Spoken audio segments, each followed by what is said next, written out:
Kidlat News Updates. Mga balita ngayon, miyembro ng private armed group arestado sa Zamboanga del Sur. Dalawang mangingisda patay matapos atakihin ng isang grupo sa Bohol. Mga militar nagsagawa ng inspeksyon sa mga polling center sa Sulu.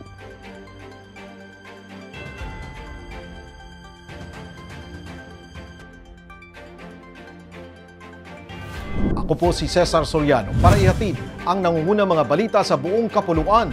Ngayon, Isang hinihinalang miyembro ng private armed group na si alias Junrel ang arestado sa ikinasang operasyon ng CIDG Zamboanga del Sur Provincial Field Unit kasama ang Bayog Municipal Police Station at Philippine Army sa Barangay Liba. Sa bisa ng search warrant, nakuha mula sa bahay ng suspect ang isang MK2 fragmentation hand grenade, isang caliber 5.56 M16 rifle, isang caliber .45 pistol at iba't ibang mga bala.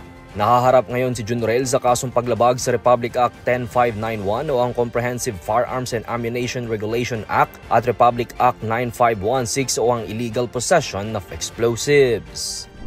Dalawang mangingisda ang nasawi matapos umano silang salakayin at banggain ng kanilang bangka ng mga hinihinalang taga-Pitogo sa karagatang sakop ng Isla Malingin, Bien Unido, Bohol nitong Biyernes.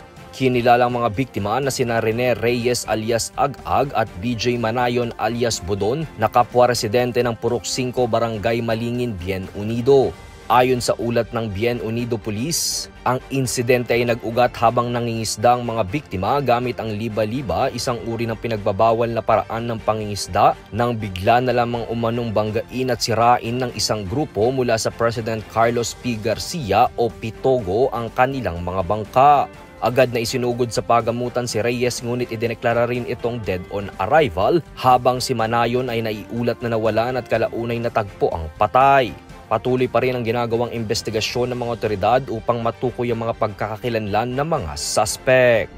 Personal na nagsagawa ng inspeksyon sa mga polling center ang 1101st Infantry Brigade ng 11th Infantry Division sa mga bayan ng Tapul at Pandami sa Sulu bilang paghahanda sa halalan.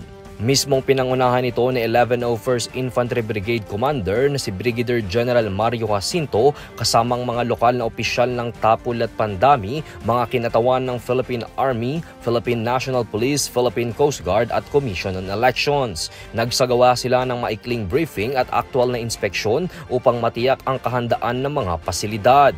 Mayroong 5 voting centers para sa 15 barangays ng Tapul na may kabuang 15,614 na rehistradong botante, habang sa Pandami naman ay may 4 na polling centers para sa 16 barangays na may 15,386 na registered voters.